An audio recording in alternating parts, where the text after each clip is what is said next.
nation building.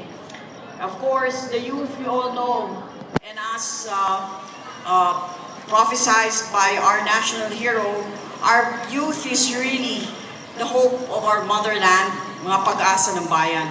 And so tonight, we salute all our graduates. And as we heard the list of graduates of our proud town, it is indeed a major achievement for our town that we have so many graduates that we are sending out to the world.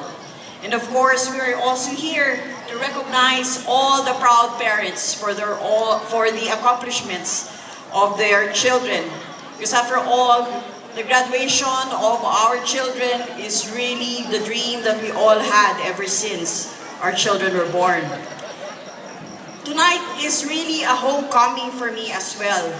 Puya ako ni Perla Delfin, nga puya man ni Hugo Delfin Cagremedios Diaz.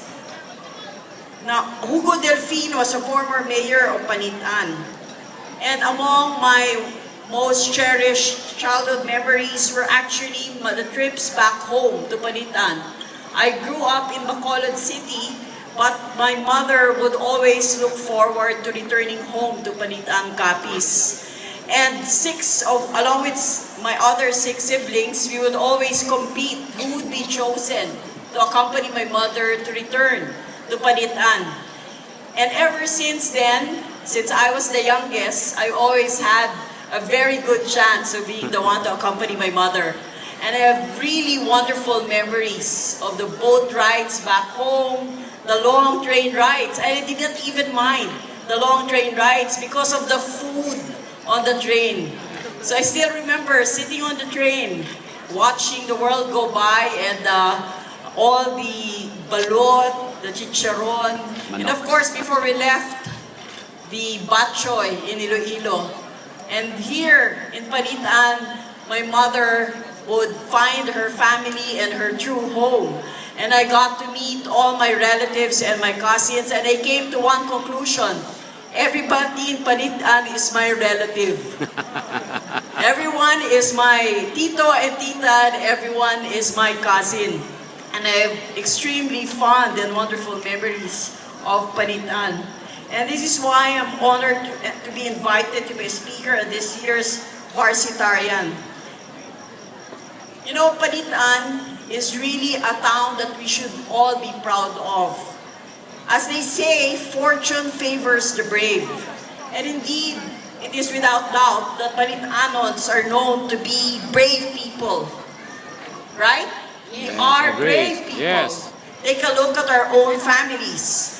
Our families, especially those who came before us, are pioneers and risk takers. Panitanons venture to the unknown, take a great leap of faith, and as a result, Panitanons, despite all the challenges that are before us, have actually established Panitan to be the home of professionals. And this is an achievement that is not without hardships. We all, especially for the young people, you should actually take the time now that you're here in your hometown to listen to the stories, the brave stories of your titos and titas, of your lolos and lolas, how they were able to carve their own world despite the challenges that face them. And after you hear the stories, you should derive inspiration from them. These are very important stories because it will affirm that it is really possible to dream and it's possible to achieve for as long as you work hard. Take a look at the history of Panitan. The first nurse in the Philippines hails from Panitan, Felipa de la Peña, who later married and became Mrs. Felipa de la Peña Gumabong. The story of my lolo, for example, is very instructive. My lolo, Mayor Hugo Reynaldo Delfin, was one of the first teachers of Capiz. He was actually a product of the Thomasites missionaries, and he was trained to become a teacher for the public schools. He began as a public school teacher, and after he served as a teacher, he became a chief of police Imagine that, my lolo, whom I remember to be very kind and gentle, I was in fact surprised to find out that he served as chief of police. And after he became chief of police, he became mayor of Panitan, and then he was subsequently deputized as deputy governor for Panay and Romblon for the civilian resistance movement during World War II. So I'm very proud of this, that my lolo, when he was mayor, refused to collaborate and instead joined the resistance and represented the resistance in the province of Capiz and Panay. I also found out that the first medical legal in the Philippines, medical legal is someone who took up medicine and law, was Attorney Salvador de Leota, and he hailed from Panitan. Imagine that. To be the first medical legal in the Philippines, it is a great feat. And I'm told that Dr. and Attorney De Leota served the towns as lawyer and doctor, not only in Panitan, but also in Rojas City and the entire province of Capiz. So Panitan really is a town that we should all be proud of. Panitan has given us roots, and this is why we are all here tonight, especially those who came from far away, from Manila, from Australia, the parents of the beautiful news that we have. I was just told they came from Panitan. Even Rachel Evangelista, who accepted the recognition on behalf of the honorees, is from Cebu. So we're all from different parts of the world, but we all come together because we recognize that Panitan is indeed our roots. Panitan gave us roots, but at the same time, it also gave us wings. And as a result, countless Panitans sought greener pastures in other parts of the world. Panitanons, as I've said, are brave, and because we are brave, we have dared and ventured to distant lands. We are pioneers, not only in the Philippines, in Manila, Iloilo, Bacolod, Mindanao, and the rest of the country, but we are also pioneers abroad. In the United States, Australia, United Kingdom, in other parts of the world, even in Singapore, I would come across people from Panitan, and I've always been surprised. But after a while, I realized that it is really part of our origin, that we take risk and we venture far. But we never forget that we are from Panitan. Our Bayans here are testimonies to that, and they have made their mark in the world.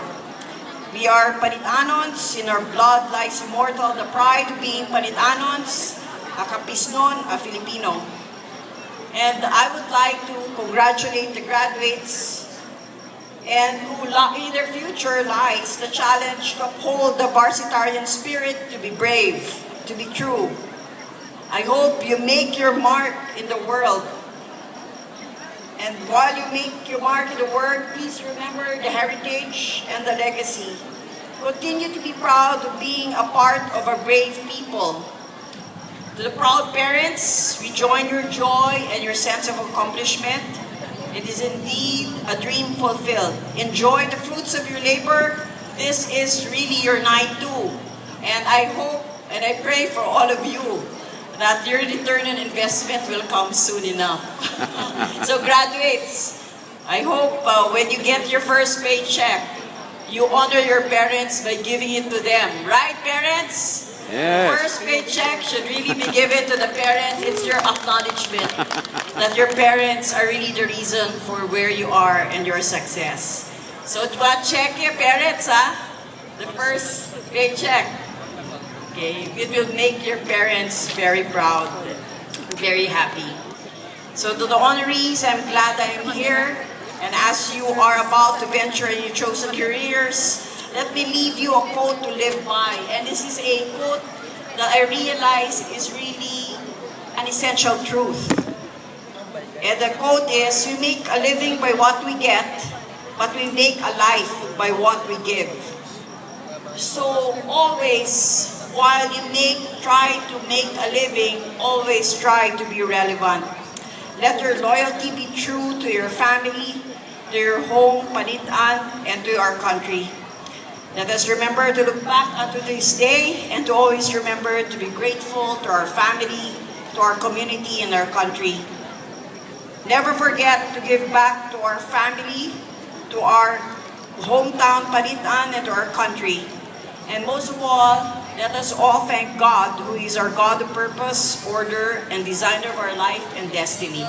So to be God, be the glory, and to all, have a pleasant good evening. Thank you.